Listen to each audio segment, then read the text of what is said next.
gotta say, it's really good music. Hi everyone. Thanks for coming and watching us talk about crazy shit again today. Yes. Normally it's me and Lindsay, and if we have a guest, you guys don't know we're having a guest, until we do the little transition and scream and all of that. You might notice there's a third person that we didn't bring in, and that is my friend Lindsay, that I have known for damn near 20 years. And we're trying out the little guest host thing, just having our people on to talk with us. So, Lindsay and Lindsay, hi. Today, though, we're going to talk about some cool stuff. Astral projection. That the idea, the practice, however you want to look at it, it's been around for ages. I mean, different civilizations around the world in different times. A handful of different faiths. You got Christianity, Judaism, Hinduism, spiritualism. I mean, everyone believes in it to a certain extent. And that's kind of what we're going to talk about today. It's a fun one we haven't tackled yet that's been on our list. And, I've been talking to new Lindsay. That's what I'll say, new Lindsay. New Lindsay for a while about the show. She's been, super supportive and was like, if y'all ever want me to come on, I'd love to come on. And we found this topic and it was go time. So, she's here and she's going to talk about some stuff with you guys too. The thing that we've most recently talked about, you and I knew, Lindsay, is just, the science and the likelihood of, who can and can't astral project and the theosophy behind everything, that whole practice. It's just been crazy, some of the stuff you've told me about. I know. Well, and what's funny is, as with everything with this kind of stuff, like when we say that like scientifically proven, what is even that? So really when it comes to like scientific evidence, of course, I mean, how many times are they going to like try to disprove? It's funny where science wants to take us. If they really want to prove something, then they're going to kind of twist it to make that happen. And with astral projection, one of my questions is, how can you even monitor it? Like, what is your controls, like in experiment groups, is kind of what came into my mind. So really I went back like more from a scientific perspective, like how can you actually prove or disprove this is happening? Really do research on it. Yeah. 100%.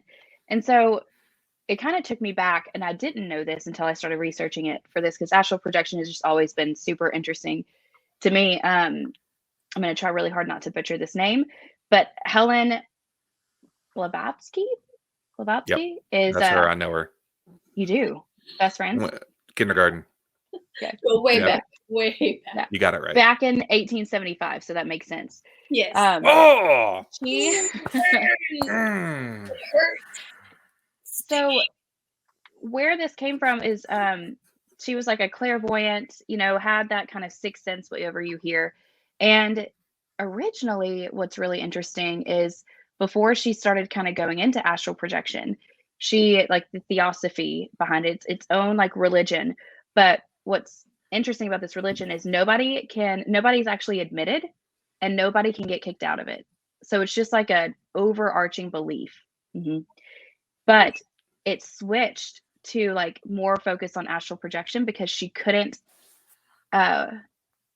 she first had claims that if anybody was a part of this theosophy, that they could have like basically occult powers.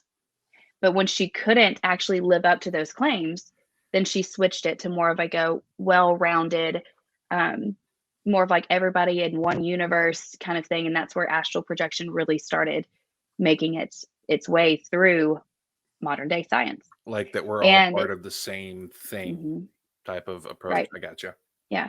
And that's where the 7 bodies of man comes into play. And if you're interested in the 7 bodies of man, there is about an 80-page paper that you can go look up that was first written, I think, in like the 1890s. And I think it finally got tweaked a little bit in 1912, but it's that old.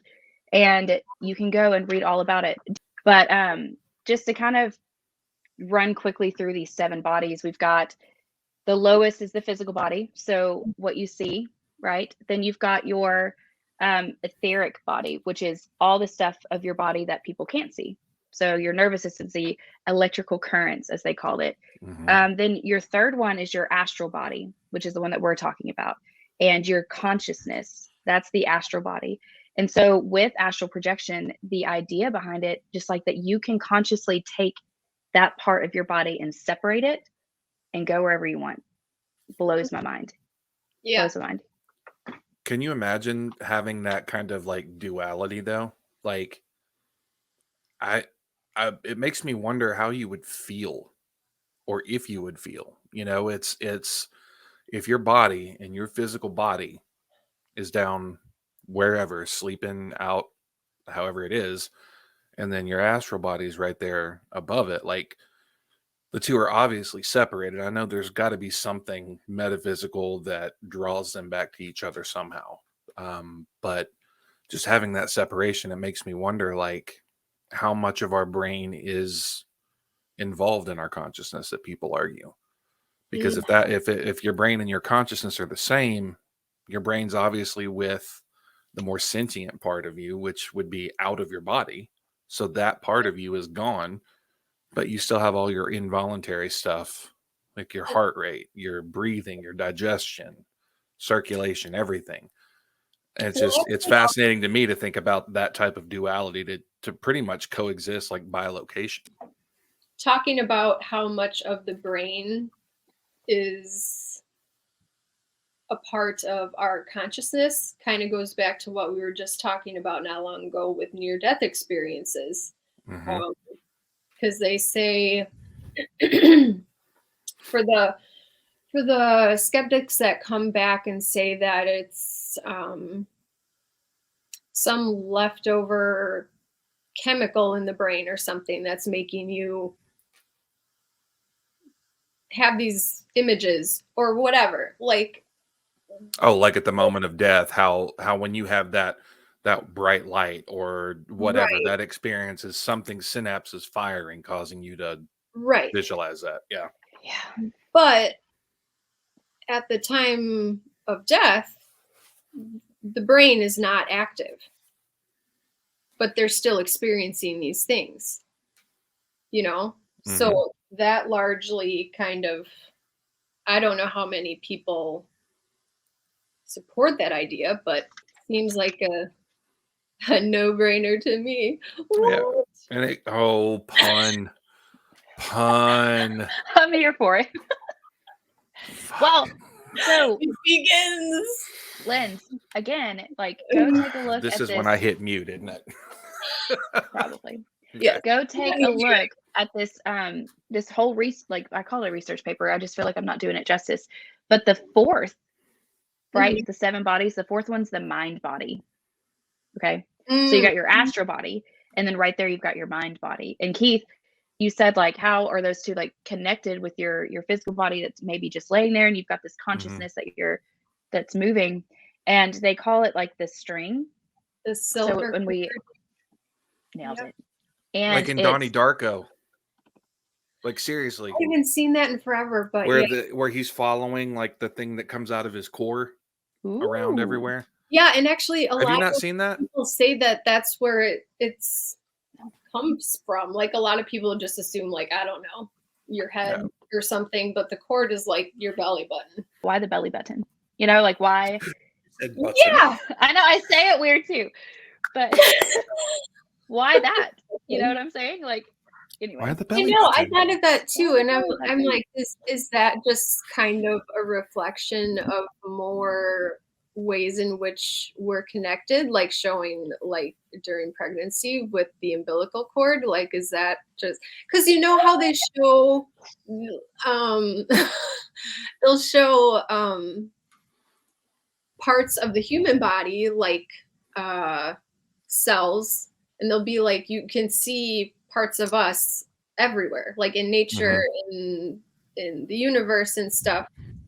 And maybe that it's just another reflection of how we maybe we're manifesting physically a concept that's more spiritual.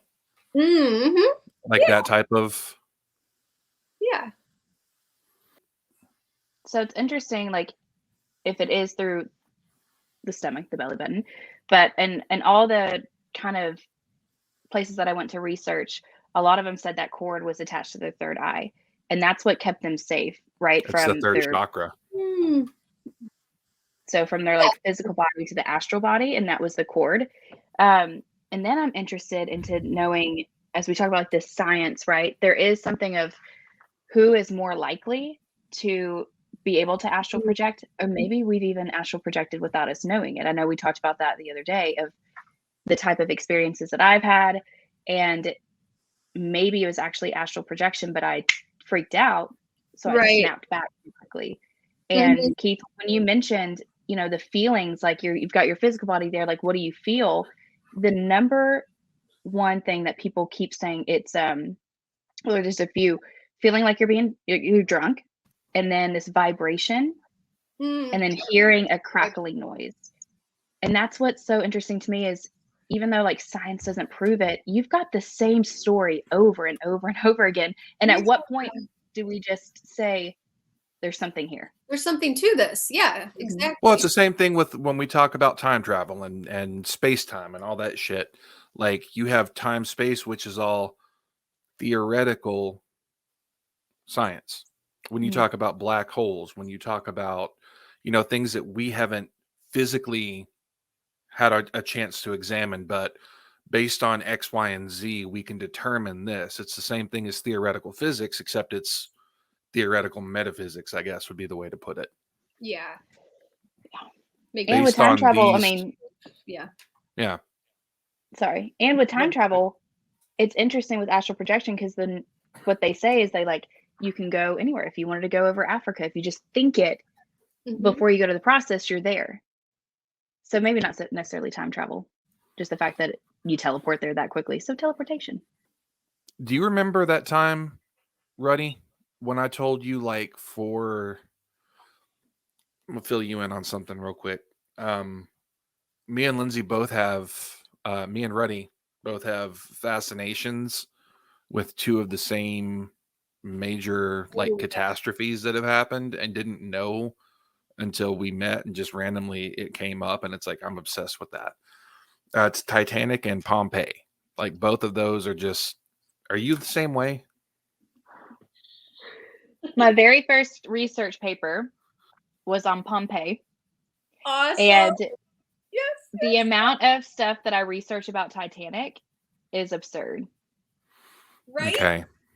So let me so tell the you this. Titanic Then. one, I was kind of like, yeah, a lot of people. But when Yeah. y'all said Pompeii, that's what freaked me out. Right. The combo of those two. It's not just like, Right. you know, it's like saying, oh, I really like, I'm fascinated with Gettysburg and the fucking Spanish Inquisition.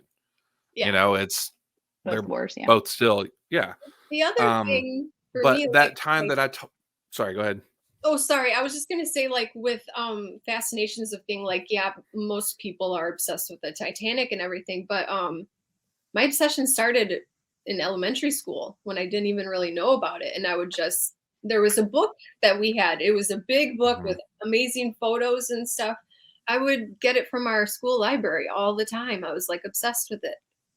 And as I've a gone kid, to the museum here, like in Branson. yeah, You know, Branson's 45-minute drive for me, and I've gone there, and there's one actually. Ghost Adventures investigated it, so there was some cool stuff along with that. But they have, you know, some real artifacts from the actual ship, and there's one spot now. You know, I think you know both of y'all know this one. Like my irrational fear of like artificial humans, robots, whatever. So it's the same way with like settings, you know, like if I go into something and it's a realistic recreation of like this time or this place, like it's still the same type of thing. And they have this area in the museum where they have the air conditioning turned down extremely cold. It's all black. You're on just the very tip of the ship, and you can walk out and hear water moving and stars. That's and cool. So you get an idea of the night when it crashed. I just got dizzy when you started talking. Right. Yeah. But I wanted to tie that back to the time that I honest to God think that I did for a split second do something out of body was when I told you that I felt myself drown. The vision thing, just out of the blue. Yeah, you felt you Like were I really like there. the ice cold, like taking my last breath, how I felt, like accepting it, all of that happened in like a 1 second. Wow. Like, Yeah. were you just walking and it hit you? Mhm. Like, out of nowhere? Yeah, just walking, and then Mhm. just all of a sudden, whoosh. Yeah. So that was like the closest that I can consciously and we've all had dreams that are extremely realistic and walk that line, but that's the only time I've ever been so sure I wasn't where I was. Like Right. here. Like Yeah. and it wasn't long at all and it was so out of the blue, but I felt like I literally experienced drowning. That stuff feels And complete meaningful things that, like, really happen, like dream visitations, like, that I mhm, use as an example, like, because 'cause I've had dream visitations with my aunt and my grandma, and I've also had dreams of them, and they feel completely different. So I'm very familiar. You're very the familiar with difference in the both. way those feel. They feel like deep in you. It's Mhm. so different. And that's what makes me think, going back to you, Payne, your old apartment and there was like the light, the orb thing that you guys saw moving through there. Yeah. It Yeah. kind of makes me just thinking about all the experiences you had there and us talking about this. What if what we see when we see like an orb is actually someone traveling? Hmm. Which is Because really that ties interesting because, back to the Donnie Darko concept coming out of the core, and you yeah. always see them come in and out of people when they're experiencing, like on the shows we watch. Oh, You yeah. always see an orb go into them or come out of them When people start when they're acting experiencing like out, physical changes. right. And all of a sudden they're And pissed or whatever. Like, it's Yeah, like their personality changes. yeah. Yeah. I know that because we touched on this yesterday too, of like around personality disorders. And what was it Hmm. again? I just Mm. lost it. Which DID. one were we? Dissociative identity disorder. Yeah. Right. So what if that was actually people astral projecting? Because there's like Mhm. these huge lapses in memory, Hmm. completely altered, not only altered behaviorally, but their DNA is altered as well. Like somebody may need dialysis all of a sudden, and how much that like plays Oh. a factor Oh, into it. and how they can have allergies to certain things, like it's a psychosomatic reaction to them believing Right. they're that person, Mhm. and they in all likelihood could potentially be, if we looked at like a multiversal, like one spirit, multiple lives, astral projection. I haven't thought about that. Mm-hmm. Be cool. But I know Yeah. another thing that's been common in a lot of the stories is when they realize that they're astral projecting, they like kind of go through their house, like how Lindsay, that's how she would set up the first time, is let me Mhm. get used to my house before I start going to Africa. Right. But they Or the would beginning of see, fucking time. yeah, exactly. So they would walk into the bathroom and expect to see your reflection, right? Like that's what we've known of mirrors, Hmm. your reflection. Of course, it changes over time. But that was another part that really kind of freaked them out and would cause them to snap back to their bodies because the reflection wasn't there. And it was just this like orb of light. That's what they were. And so, Really? mhm. Huh, that's fascinating. I'll have you both How, know. It makes sense. Pen and paper. wow. What? And he was, ooh. Finally catching up with the times. We will remember this moment, sir, for the next time you give either of us shit for writing notes and not In typing. all fairness, my iPad's in the other room. What did you write down? What about what was I, it? I want to look, like we've brought it up and have more than one example of how it could be. I want to look into orbs as astral bodies, dig Mhm. around, see if I can find anything on that. Yeah. Yeah. It's like Which is just, ugh. I didn't have the time to go back through what I had read so far of this book, but I mean, I'm only 20 pages in or whatever. Adventures Beyond the Body: How to Experience Out of Body Travel by William Bulman. And I've showed this book before some other time. I don't know if we were talking about astral travel or what, but William Bulman, he worked with Robert Monroe, who started the Monroe Institute, which is a nonprofit education and research organization devoted to the exploration of human consciousness. So they did Say a that lot. again. That's a mouthful. One more I know. time for me. I'm like, wow. They're That needs to be an acronym soon. Is all I'm. Do it again. They're an education and research organization devoted to the exploration of human consciousness. Okay. And it's based out of Virginia, but they have schools all over the world. Oh, which is come on, Virginia. Okay. Pretty amazing, yes. And they've had lots of military people there training to learn how to do these things. They teach classes there. And Hang on. actually, the term out of body became popular just from Robert Monroe's first book called Journeys Out of the Body. So he kind of made out of body, that term, more popular. And I think that book came out in the 70s or 80s. OBEs. Mm-hmm. Out of It's body in experience. Virginia. Yep. There's military involvement. Virginia is also where DC is. Mm-hmm.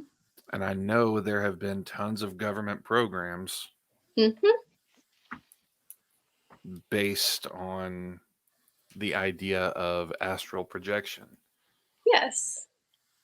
Could Okay. you possibly be thinking about programs involving remote viewing? 100%. That would Because be the people that you're viewing, actually, they don't know you're there. That's another Exactly. thing. Like, people knock and they think that they're knocking, trying to make noise, and then they're just like, my friends were just watching TV, never looked my way. uh-huh. Which So is I'm why, interested, Lynn. again, I think that's how we experience a lot of paranormal stuff. It's a possibility. Not just the orbs. Yeah. Did you get zoomies for a minute? Just yuggy? I did, because it is like, we think of paranormal as like people being deceased, Mm-hmm. but we're just limiting our beliefs about paranormal. It's just out of the ordinary, right? Out of the normal. Right. So I like that. What And if just like being basically deceased is constant remote viewing to go where you want, when you want? Oh, yeah. Anyway, sorry. Continue. Remote viewing, it's also popularly known as extrasensory perception. It's the ability of human beings to perceive information and imagery of remote geographical targets. And the government, the military, first got involved in recruiting mind readers and psychics once they were fairly sure that the Russians were doing it, or at the time it's Soviets, and they heard about their psychic program. So of course we have to try to figure that out. They worked with Stanford, doing Stanford, I guess, had a lot of the studies for these psychics to see if they do have abilities, and if it kind of came up that, yeah, that's a possibility this person has these abilities, they would move on further and possibly become a part of a project that was known as Project Stargate. And it operated between 1972 and 1995 and attempted to offer, in the words of one congressman, a hell of a cheap radar system. I love when people defined other people as cheap. That's good. It's just a human. It's fine. Love that. Yeah. So did they did they have any in this, I don't know, not necessarily proof, because that's annoying, right? Of like things that people remotely viewed that actually was backed up by events. Like correlate Yes. okay. Mm-hmm. The military has, on the record, I'm not sure, But there are people who have been involved in these different kinds of programs and stuff who, when things were declassified and it was okay for them to talk about various things, like I had read about this before and it actually came up in my research yesterday. Let's see. Ingo Swann. He's known as the father of remote viewing.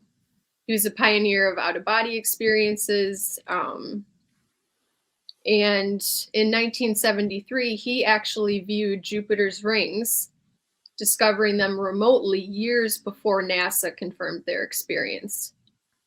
So there are also these other things that show up. But this man, Ingo, he was involved in the experiments with Project Stargate.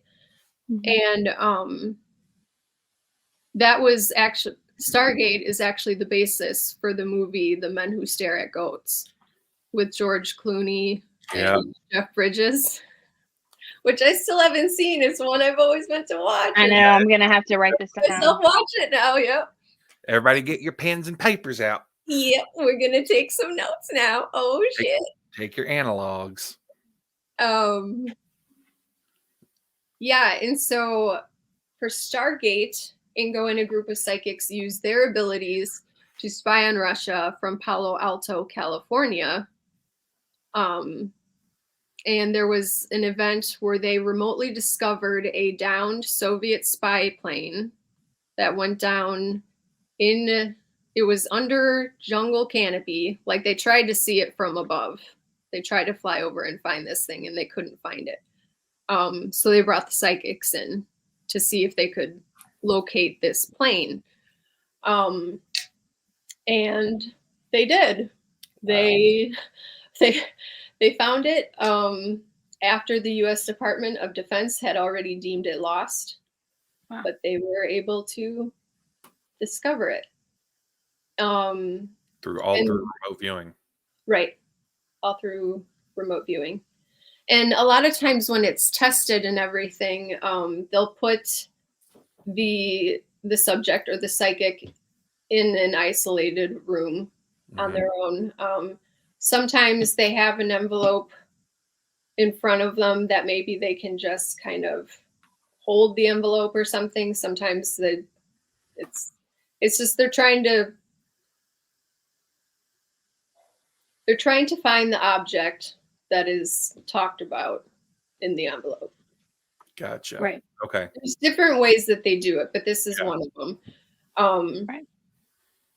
And there's another one where they have two different groups.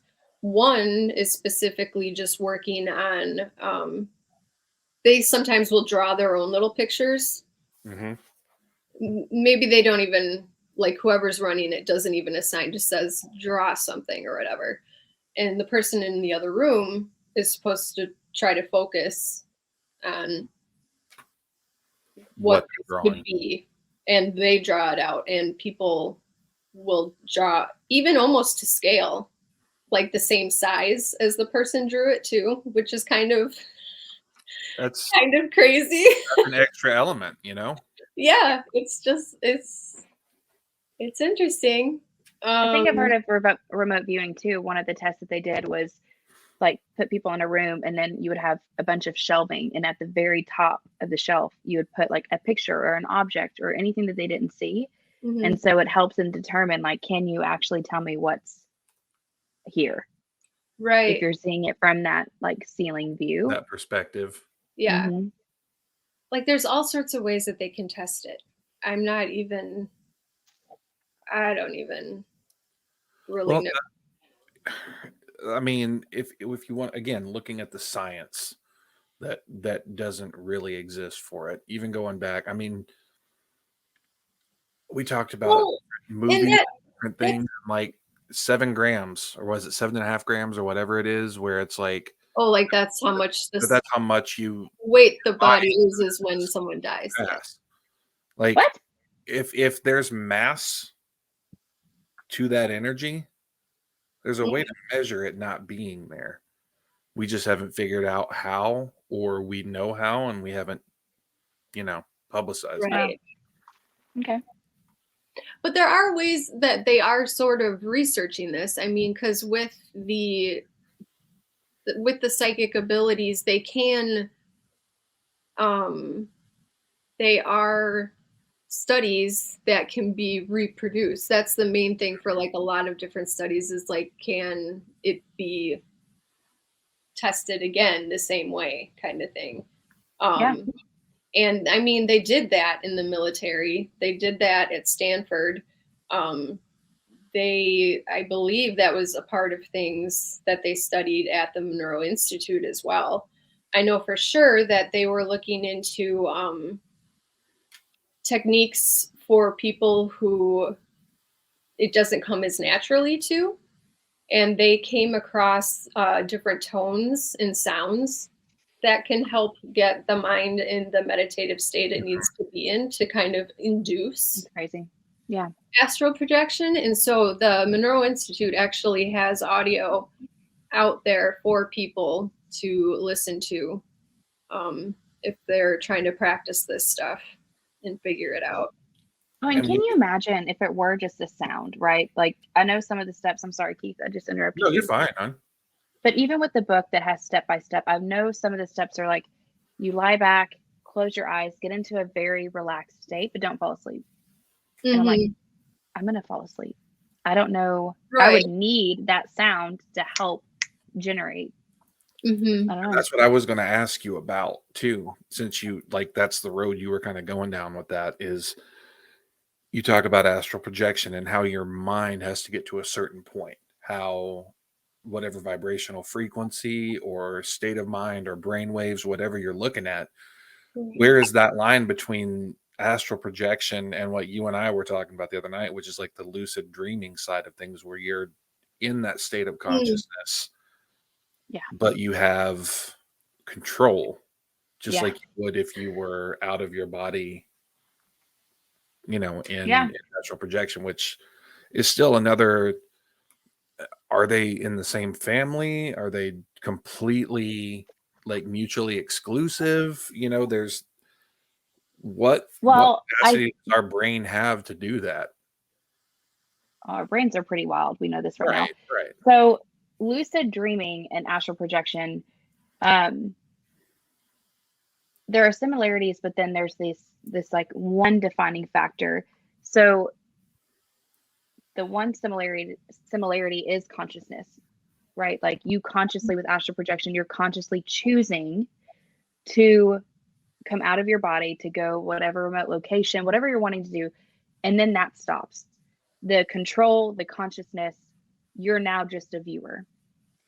With lucid dreams, you are also in a state of consciousness, but you don't choose. Like and I've had lucid dreams before. I don't go to bed. I'm like, I'm going to lucid dream tonight and pass out. And that's what's going to happen. Right. Yeah. It is a by chance situation. And when you are in this dream, when you recognize that you're in a dream, then you're like, okay, now I'm the creator. Whereas with astral projection, once you've had that decision, you're no longer the creator of anything. You no longer can control. Right. You're more of the viewer. You're more of like that.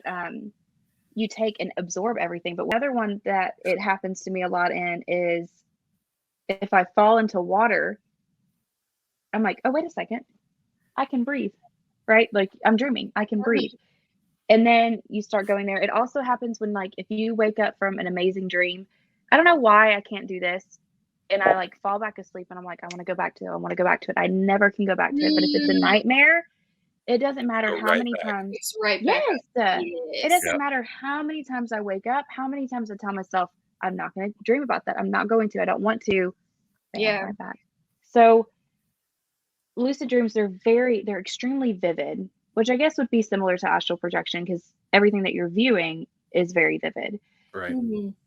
Weird shit happens in dreams anyway, as you know. Right. Like you're, at school, even though you're a 40-year-old male, you're all of a sudden back at high school and that's just okay and normal. Right. And I think it's the same Like thing. 40-year-old dudes. Yeah. With astral projection too, you hear a lot of them are like, I found my spirit guide, or I saw this person floating around. Like all of that's just Yeah. acceptable. Mhm. But the My new defining, classmate's a 40-year-old male. yeah, I think the biggest thing is the defining factor is when you're basically like the time frame of when you're the creator. You create that opportunity for you to astral project, and then you're just done with that. Everything is you get to experience everything. And then in lucid dreaming, you're not the creator of when it happens, but when it does happen, you become the creator, is how I would put it. I don't know. What do y'all think? It's almost like you go and it's a dream until you realize you can control it, type of thing. It's Mhm. you don't go into it. Whereas with astral projection, you're in charge the whole time, right? That's kind of what you're Mhm. saying. Like you go into it, you actively chose this. You didn't choose to lucid dream. It became the situation as you were dreaming. Yeah. But with astral Yep. If projection, that's what your intention is, and you've been yeah, you only control it for the practicing first it. part. Okay. Yeah. Mhm. I did come across though that people who tend to lucid dream often are people that should be able to astral project fairly, maybe easier than others. Yeah. So And on top of that, I think like likelihood is stress or trauma. Epilepsy, migraines, like inner ear disorders, because you already kind of have that like unique sense of Disoriented. balance. Yeah. The marijuana.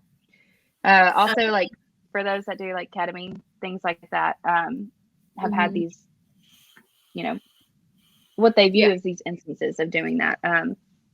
But yeah, I think it also like all ties into being an empath as well, because you're so fully immersed as an empath in everything.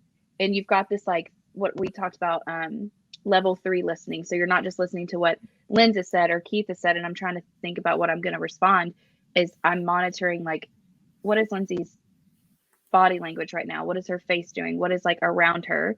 And so if you have that kind of level of listening, and even if you watch a movie, and Lindsay, we talked about this, like you've never been pregnant in your life, but you watch a movie where a parent loses a child and you feel it. You don't know, you can't explain why, but you just feel it in your soul. It's not as sympathetic. Those are more able to actually project than others. Go ahead, Keith. Thank you.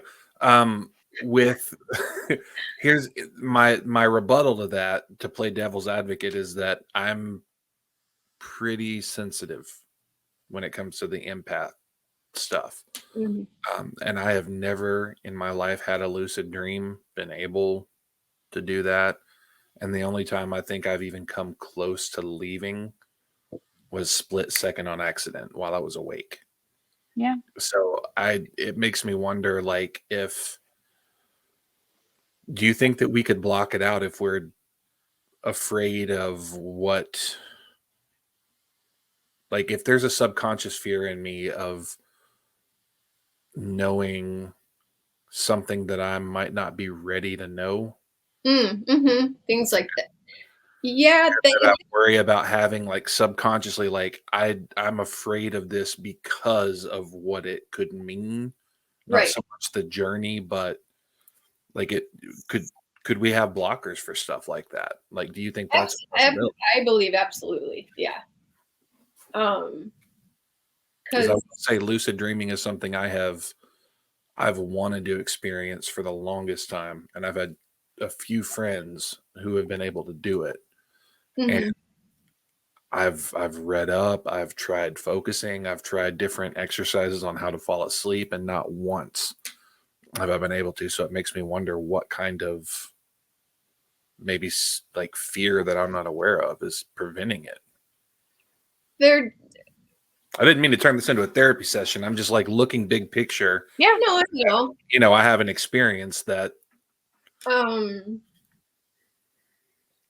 I also think there's a space of like when we talk about it, we think about like personality styles or even like zodiac horoscopes, personalities. I'm a Virgo, right? I don't live up to, I don't embody all of the Virgo characteristics at all. Right. like when they're like, you're super anal and OCD, and I'm like, have y'all seen my car? You would not believe that I was a Virgo, but I No, still but I am. also know, are you clean? True. But that kind of, I go back to saying when you're like, you are an empath, you also are like constantly bombarded with a lot of input from your other abilities. So I think that may have something to do with it. And just because you are an empath and can't lucid dream, it doesn't mean that it doesn't negate potentially the ones that are typically the ones that are able to do it. Oh, no. It I may wasn't just be some that. kind of like, it may just be some kind of unblocking of like, he's Yeah, already and- has so much input right now. Right. And Like I don't have the mental bandwidth at the time. Not Probably. an intelligence Maybe thing. your Just, it yeah, could maybe be. your mind needs to shut off. I don't know how. I'm gonna have to work on that. Sorry, but yeah, it's just a perspective, you know. Right. Yeah. It makes me think of I've had a block with meditating for years. I can feel like a block in my head. I can feel it. There's like a Wow. strain or something. Wow. So I think it's very possible that you might have subconsciously, there could be a block there, especially if you're already somewhat aware that you're not sure if you're ready for that. But I also came across an interview with a guy who said, that's what he said as his statement was that once the fear was gone, and it became more of like an irritating thing, because it was something he didn't want to do. So that's where the fear came in, because he wasn't interested in doing it. He didn't want to. And it was just that's okay. It was just happening. Got And it. so he Okay. said that after it happened, however many times, it was like this again. So then he lost the fear because he was more irritated, and he didn't understand why. Didn't really have anyone to ask. It kept happening. He didn't like it. Eventually, he got irritated, and then he was able to figure some things out. Yeah, I mean, I guess if it happens enough, you know, it's. And he's experienced talking with beings from other planets. He had all sorts of interesting stories. You just opened up a new door that we're gonna go down. I can tell by the face of the other one. Yep. Yeah. Next topic. Well, Keith, you kind of have this too of like the intentional versus unintentional with your gift. It's not something that you chose to do. It's not something that you like wanted to flex or like to keep. It's input. That's what I think. That's like what the biggest word that comes in to me is like input, where you almost don't have control or intention over it. But what you do with it once it happens, there's where your control is. I know one thing that's always been interesting to me of this as well is like it does seem and I'd be interested like from our viewers to like if you've done astral projecting, put it in here.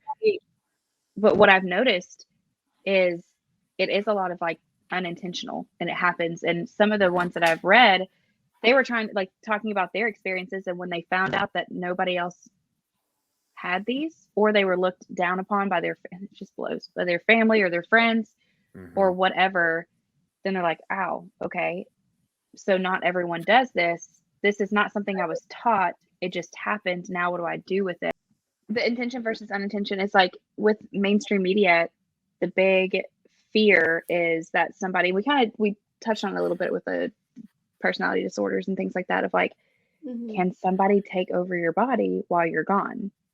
And that kind of intention of, like whenever like an Insidious. Yeah. The little boy. That's right. And he's not sick, but he's in a coma because he can't figure out how to get back into his body. And that's when the Darth Maul demon shows up to take over it. And then they're like, oh, this happened to you too, Dad. You can astral project. And he's like, well, hot damn. But I know that's like the biggest thing and we said that we've had the connection or that cord. I've heard people praying to the Archangel Michael for protection, using different crystals and stones. It's called labradorite. I can One of never those. say it. Sorry for all those. Hope I didn't offend anyone. I am learning. But they would wear them as earrings, wear them as necklaces about the crystals and the names. Mhm. Names are important. So like that, I think it goes back into that intention versus unintentional of, you know, there is a fear around it. If you're just either unintentionally doing it or intentionally of like, can you do it without having your body kind of hold you back per se of you can't actually go explore the way that you want to because you're too afraid? Or can you intentionally get back? Do you know that you can get back? And so you're free to roam. Man, I would have to look up more case studies and stuff. So Linz, all right, I want to get back to Mr. 500 for a second. You said that it took 500 times for him to not be afraid anymore. In my mind, I'm like, okay, what am I afraid of? Let's say spiders. Like, I'm not going to have 500 instances where I'm letting somebody like pour spiders over me. Yet. I'm not going to. Yet. I'm not going to. I'm not going to choose that. And I'm like, see, this guy's a badass, number one. But at what point was it like something that he chose to do 500 times? Or is it like at this point, this is what's happening to me, and then now what do I do with it, kind of thing? Does that make sense? Yeah. And I don't know for sure if it was actually 500 times. He could have just said that, saying that it happened a lot to him. It just naturally happened for him when he would go to sleep. And he was saying it like a million times. Like, it's happened a million times. Yeah. Okay. Yeah. No control. No control. But yeah, for him, it happened naturally. He wasn't trying to do it. And through all of those times when he was not wanting to do it, he had fear. It scared him. And that's why he didn't want to. But then after it happening, however many times, he eventually just got like, seriously, this again? So he got more irritated than fearful. So once he was irritated, he could control things a little bit better, and he started learning more about what it all was. So he went from scared to pissed off. To irritated. And that kind of like lit the fire. Gave him the segue to actually experience it and explore it, because the fear left once he was just like, what the shit? Like, what is this? Why? Why? I'm that done. kind of thing. Yeah. But for my understanding, astral projection is just a natural occurrence that happens. So it's just a natural thing for human beings. Some just don't experience it. This article I read had mentioned that for some people who don't feel that they've astral projected, it's possible that they have. They just don't remember. And a lot of times that can be from a situation when you sort of startle awake, when you're kind of startled and it just wakes you up. They explained that a lot of times that's being snapped back into your body, that when that that jerk, whatever that'll happen to you. Yeah, once the astral body is jolted back into the physical body, it kind of startles you awake and stuff. I don't know. Wow. I've had that happen, but no, I didn't remember any sort of astral travel or anything. And they also say people who dream of flying often. Yeah. Please do. And now I'm like, okay, this is what I'm learning about myself, is because what I lucid dream, I have inner ear stuff, like trauma, whatever.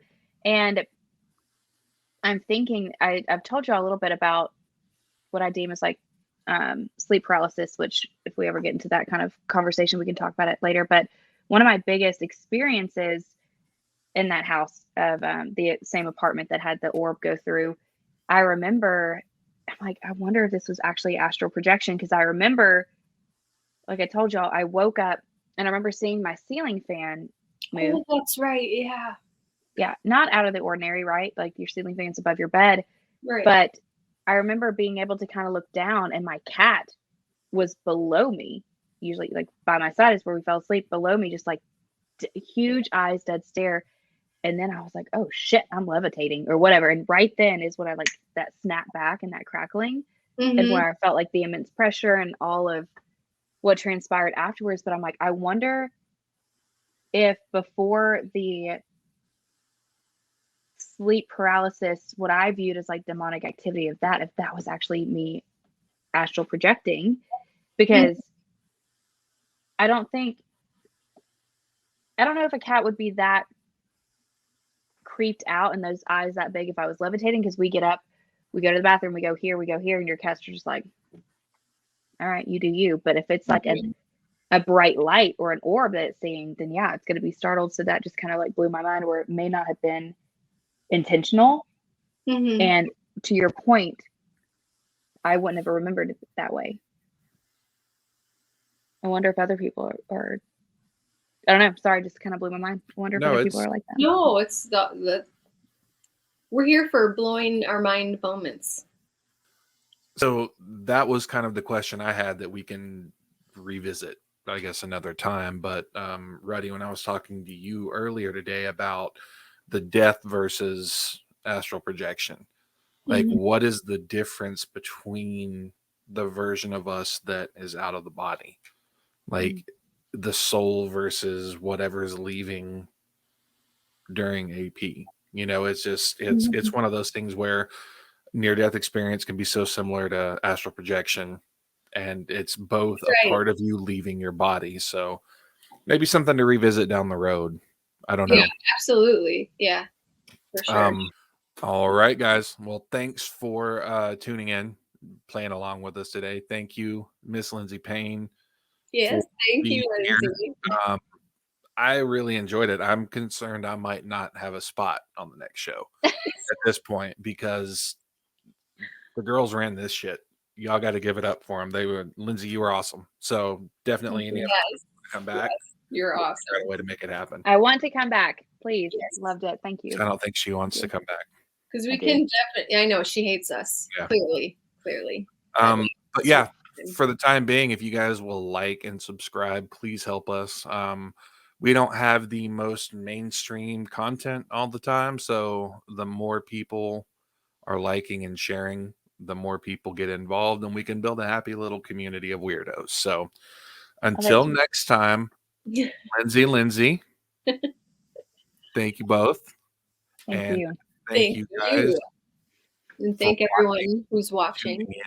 All of the things. And we will see you next time.